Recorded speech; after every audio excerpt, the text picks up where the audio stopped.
Bien, muy buenas noches. Vamos a continuar con el tema de la aplicación de la derivada en la construcción de gráficos.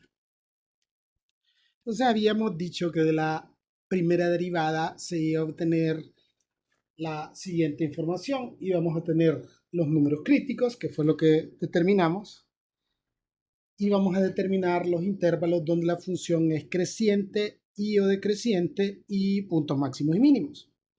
El viernes vimos que los números críticos me dividían la recta numérica en intervalos. Aquí vimos cómo teníamos tres números críticos y si nosotros eh, imaginamos que la recta numérica es una cuerda y que ahí donde están los números críticos hacemos cortes, entonces esa cuerda nos quedaría dividida en cuatro pedazos, en cuatro partes, y esas cuatro partes serían los intervalos en que quedaría dividida la recta numérica, que va el primer intervalo desde menos infinito hasta menos 1, el siguiente de menos 1 a 0, el tercero de 0 a 1 y el cuarto de 1 a más infinito. Bien, entonces vamos ahora a determinar los intervalos donde la función es creciente y o decreciente, y también vamos a determinar más adelante puntos máximos y mínimos. Bien, entonces, como habíamos dicho, la derivada o la primera derivada nos va a dividir la recta numérica en intervalos y es con valores que estén contenidos dentro de estos intervalos que nosotros los vamos a probar o los vamos a evaluar en la derivada, ¿verdad? Y de acuerdo al signo del resultado, vamos a clasificar a la función como creciente o decreciente en dichos intervalos.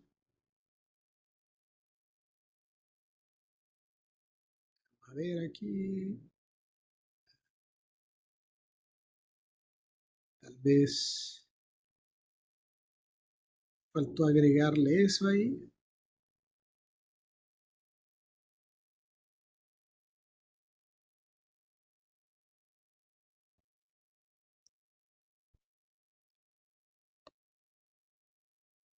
En dichos intervalos y evaluaremos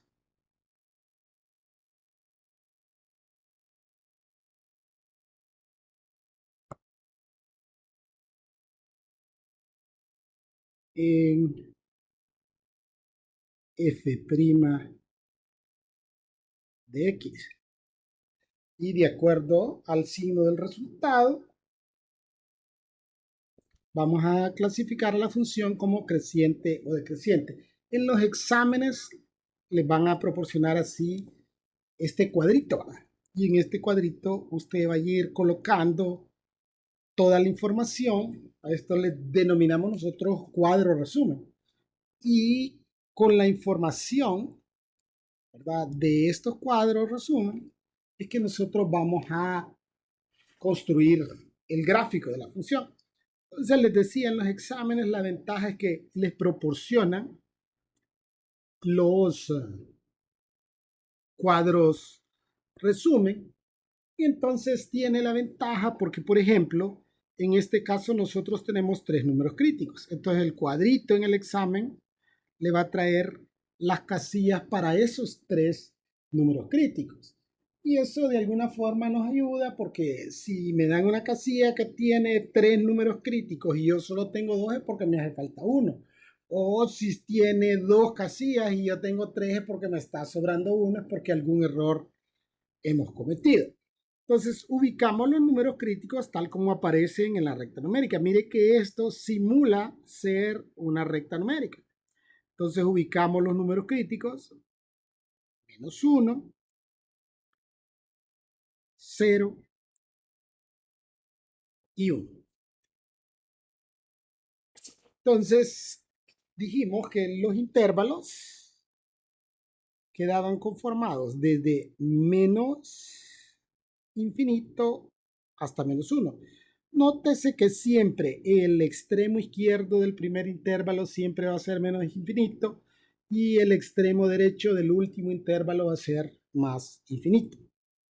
Bien, de menos 1 hasta 0, de 0 a 1 y de 1 a más infinito.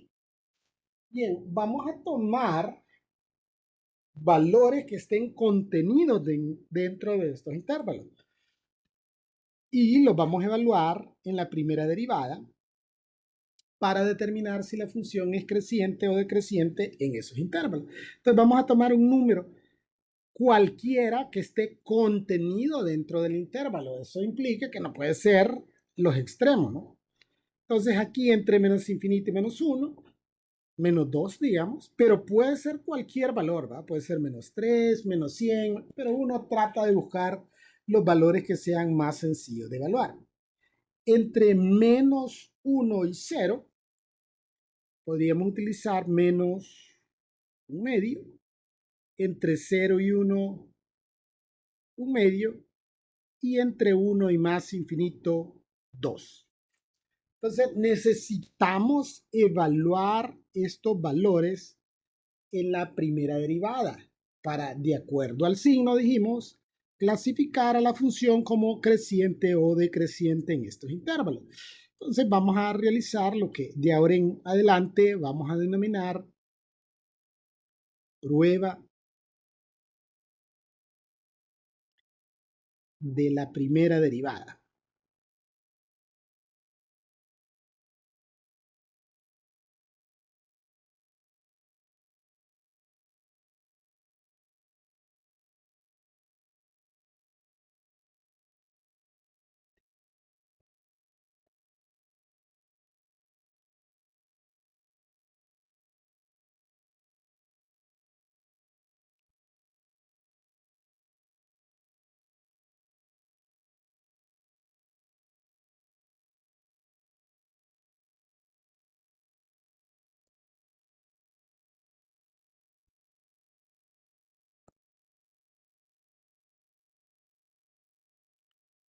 Entonces la primera derivada es 8x al cubo menos 8x. Y vamos a probar 1, 2, 3, 4 valores, lo que indica que vamos a realizar la prueba 4 veces.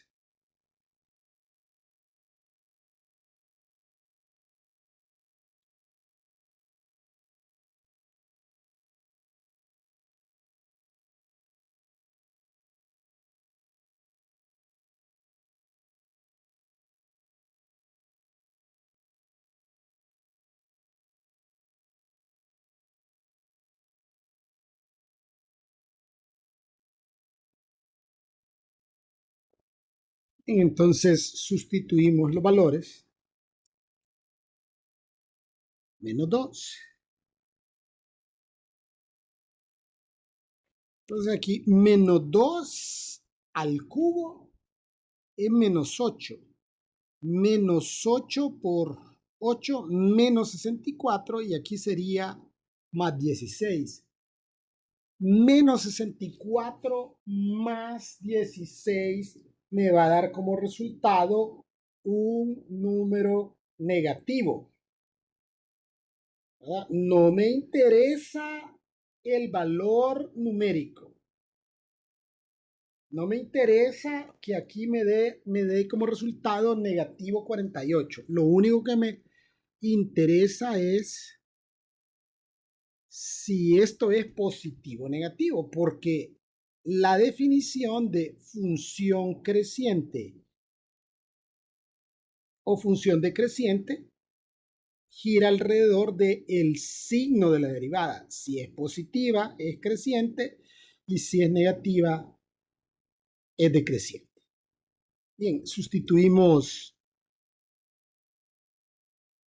menos un medio.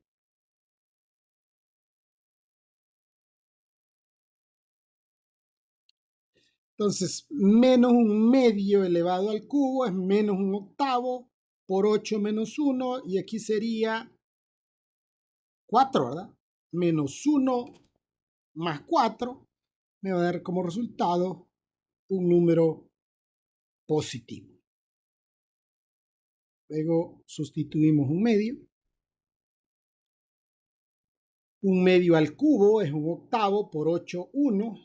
1 menos 4 me da como resultado un número negativo.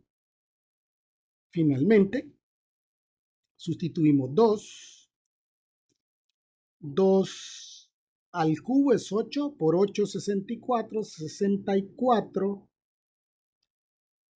menos 16 sería un número positivo.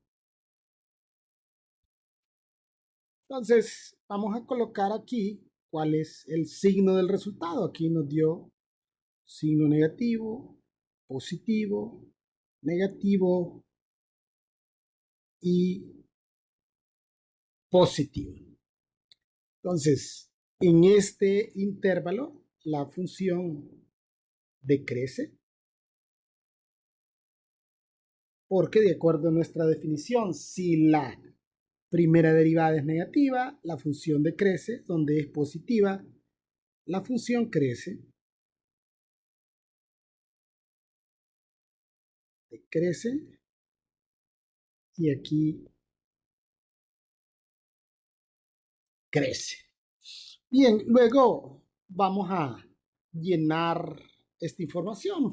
Y cuando determinemos los puntos máximos y mínimos, los vamos a colocar en este mismo cuadro para tener toda la información en un solo lado y luego trasladarla al gráfico, ¿no? A la hora de graficar. Entonces, ahora determine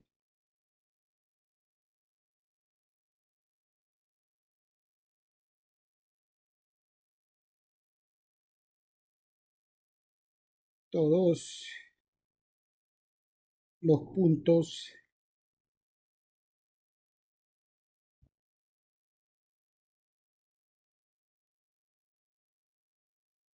máximos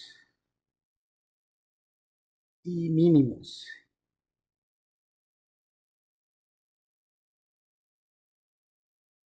de la función.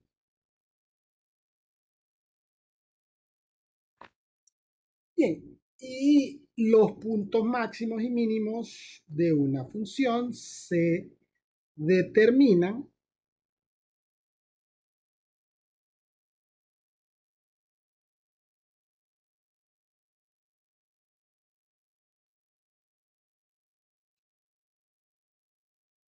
sustituyendo los números críticos donde hay cambio de creciente a decreciente y de decreciente a creciente en la función original. Bien, pero aquí nosotros, si nos guiamos por la teoría, entonces vamos a buscar los puntos donde, perdón, vamos a determinar los números críticos donde antes del número crítico la función sea creciente y después decreciente, y ese sería un punto máximo, ¿no? Y los números críticos, donde antes de ese número crítico la función es decreciente y después creciente, para determinar los puntos mínimos. Y fíjese que yo utilizo una ayudita para determinar los puntos máximos y mínimos. Entonces, aquí, no es con esto. En los intervalos donde la función es creciente, yo pongo una flechita, ¿no? Indicando que en ese intervalo la función es creciente. Recuerde que cuando hablamos de cuando una función es creciente y cuando una función es decreciente, así como se la había enseñado a usted, que si va hacia arriba de izquierda a derecha, la función es creciente, y si va hacia abajo de izquierda a derecha, la función es decreciente, ¿no? Entonces, vamos a tomar aquí. Entonces, mire, en este intervalo la función decrece, ¿no? Entonces, trazo una flechita indicando que la función es decreciente en ese intervalo, ¿no? De izquierda a derecha hacia abajo. Luego, donde la función es creciente, de izquierda a derecha hacia arriba. Nuevamente, de izquierda a derecha hacia abajo, donde la función decrece. Y de izquierda a derecha hacia arriba, donde la función crece. Entonces, esta es una ayuda visual para identificar dónde la función tiene puntos máximos y mínimos. Entonces, cambiarle aquí el color a esto.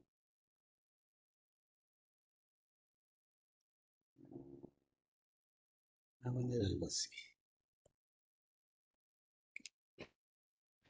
Entonces, aquí donde hay un pico,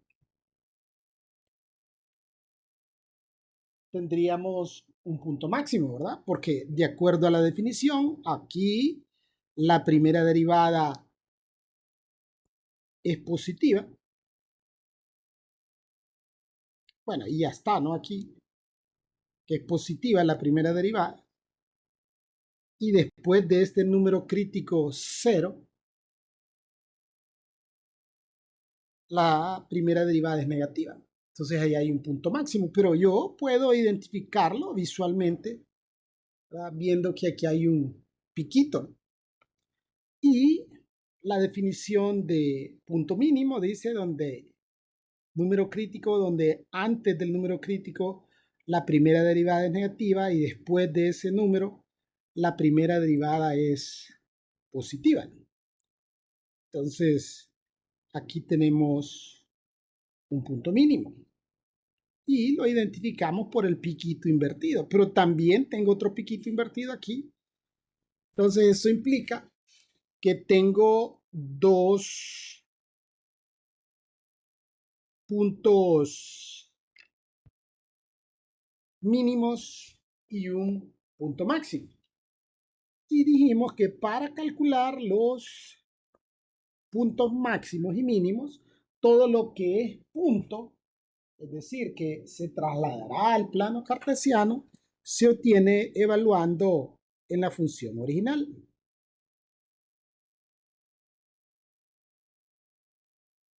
Vamos a calcular el punto máximo en este caso, puesto que solo tenemos un punto máximo.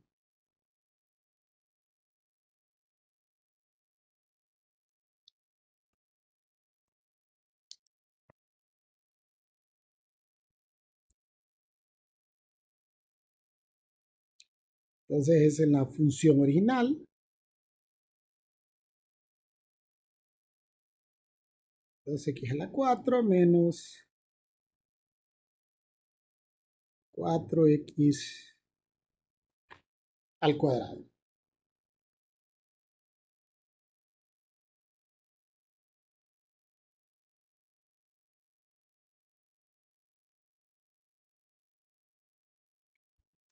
Entonces sustituimos el valor de x del punto máximo y esto nos da como resultado 0. Entonces el punto máximo sería 0,0. Entonces aquí punto máximo 0,0. Y tenemos dos puntos mínimos, ¿verdad?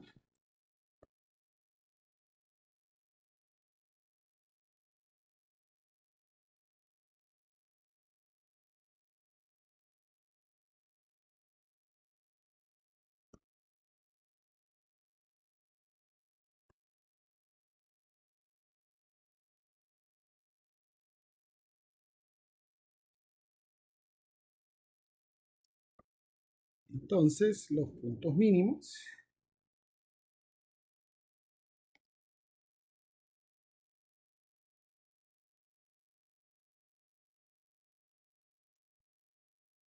sustituimos menos 1. Entonces aquí me va a quedar 2 menos 4 menos 2. Entonces uno de los puntos mínimos es menos 1 menos 2. Y el otro punto mínimo sustituimos ahora a 1. 2 menos 4 menos 2. Entonces el otro punto mínimo es 1, menos 2. Entonces, los puntos mínimos son menos 1, menos 2 y 1, menos 2. Entonces ya hemos determinado donde la función tiene puntos máximos y o mínimos. Bien, vamos ahora a definir la información que se obtiene de la segunda derivada. Y tres elementos también vamos a obtener de la segunda derivada. Entonces, mire, aquí se menciona la segunda derivada y la concavidad, porque esto tiene que ver con la concavidad de una función. Entonces, de la segunda derivada vamos a tener tres elementos también y habíamos dicho, ¿verdad?, que tienen alguna similaridad, porque fíjese que de la segunda derivada lo primero que identificaríamos es posible punto de inflexión.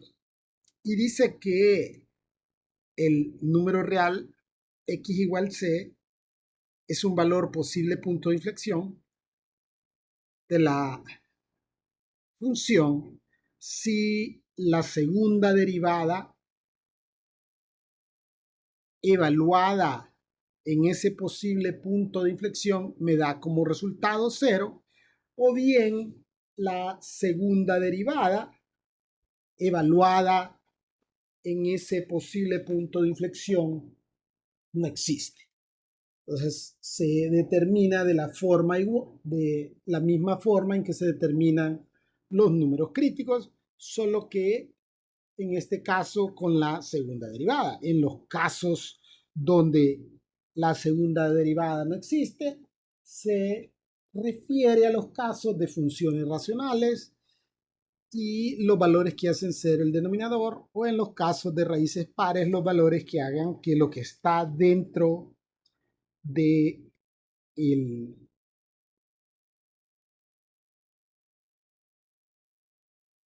la raíz de como resultado un número negativo.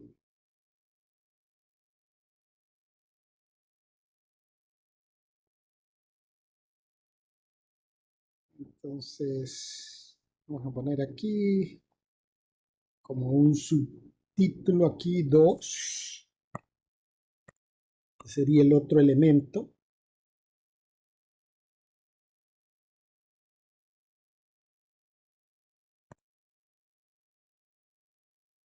Sería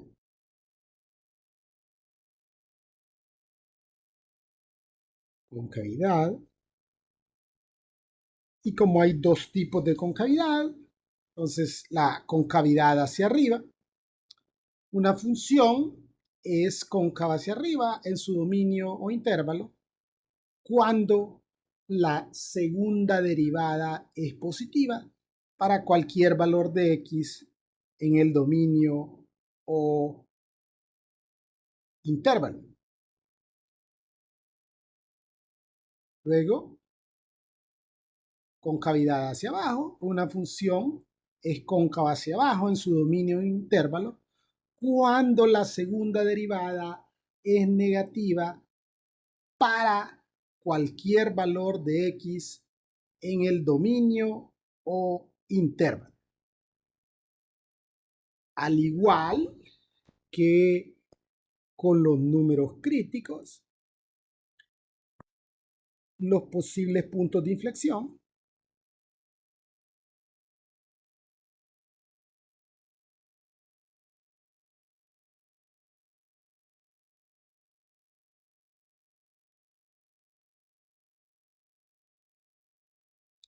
van a dividir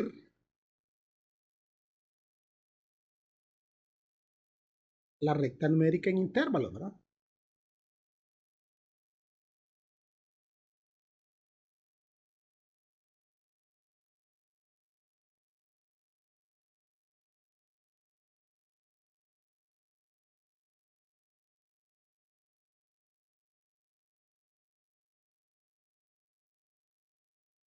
Entonces, tomaremos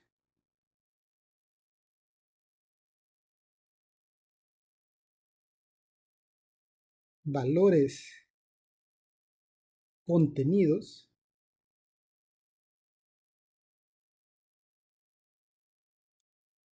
dentro de esos intervalos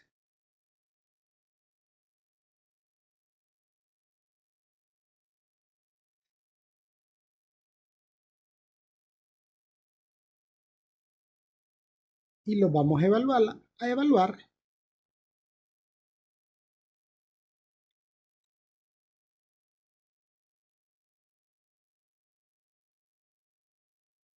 en la segunda derivada. De acuerdo al signo del resultado,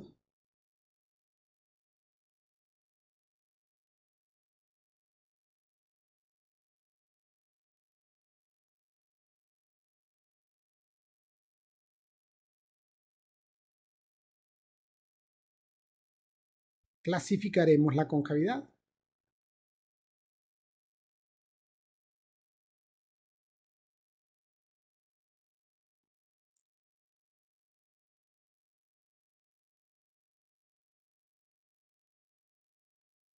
Ya sea como cóncava hacia arriba o cóncava hacia abajo.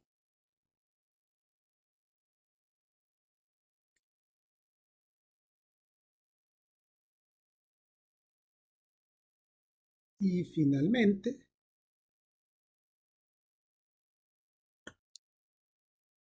darle aquí número 3,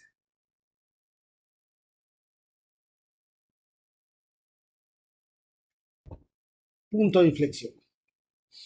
Y entonces se dice que una función f de x tiene un punto de inflexión en c f de c, donde c es un posible punto de inflexión.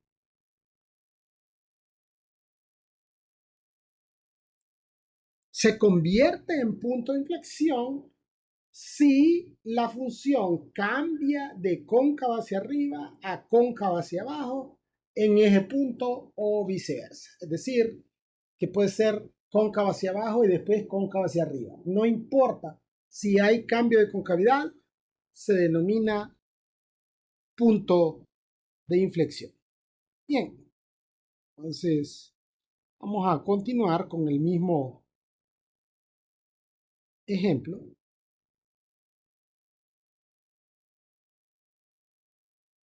Con la misma función.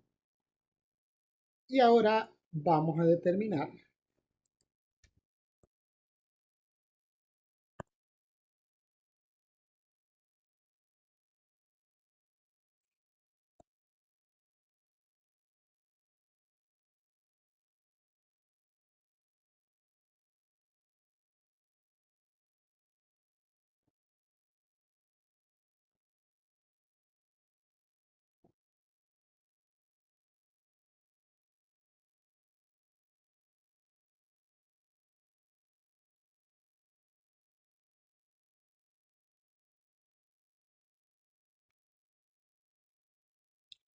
posibles puntos de inflexión.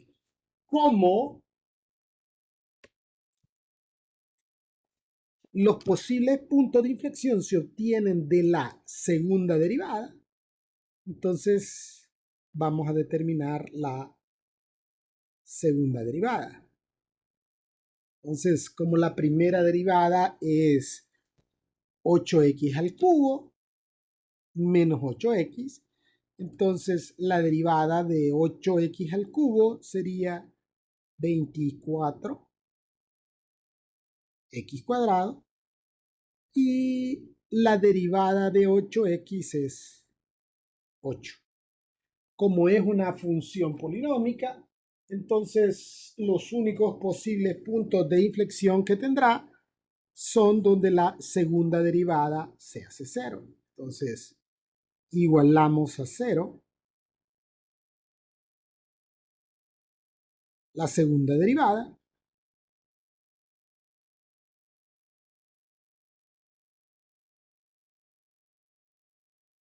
Pasamos el negativo 8 al otro lado como positivo 8. Y ese 24 que está multiplicando pasa a dividir. X cuadrado es un tercio. Y X va a ser igual a más o menos 1 sobre la raíz de 3. Bien. Entonces, recuerde que los posibles puntos de inflexión me van a dividir a la recta numérica también en intervalos, ¿no?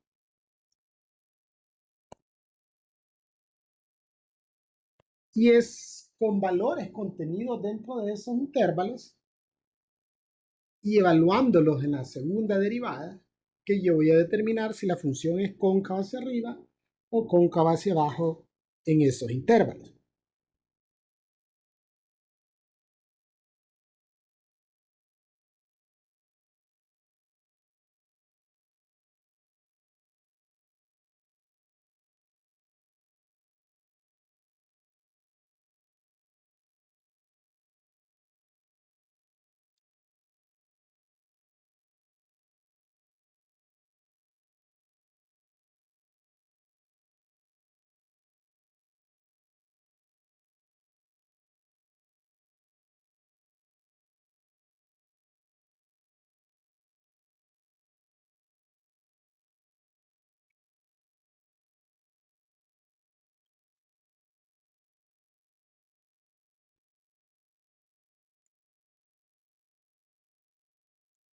Ok, entonces ubicamos nuestros posibles puntos de inflexión en el orden en que aparecen en la recta numérica. Menos 1 sobre raíz de 3 y 1 sobre raíz de 3. Los intervalos nos quedarían entonces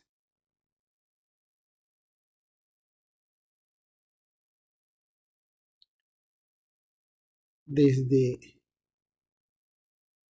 menos infinito hasta menos 1 sobre raíz de 3, desde menos 1 sobre raíz de 3 a 1 sobre raíz de 3 y de 1 sobre raíz de 3 hasta más infinito.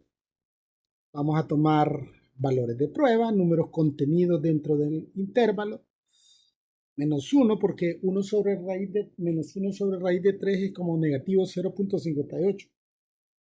Menos 1, 0 y 1. Y buscamos siempre valores que sean sencillos de evaluar. Si en un intervalo se encuentra 0 o se encuentra 1 y menos 1, utilizo esos valores. Entonces, estos valores vamos a evaluarlos en la segunda derivada, en lo que denominaremos prueba de la segunda derivada.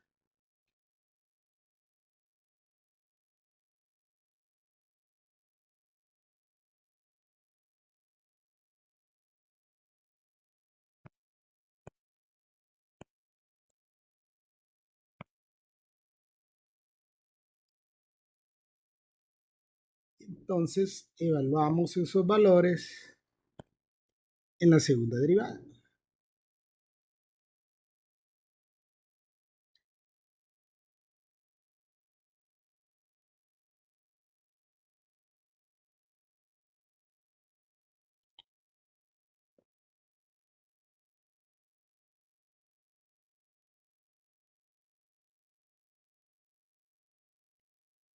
Como tengo tres valores de prueba, entonces vamos a evaluar la segunda derivada tres veces.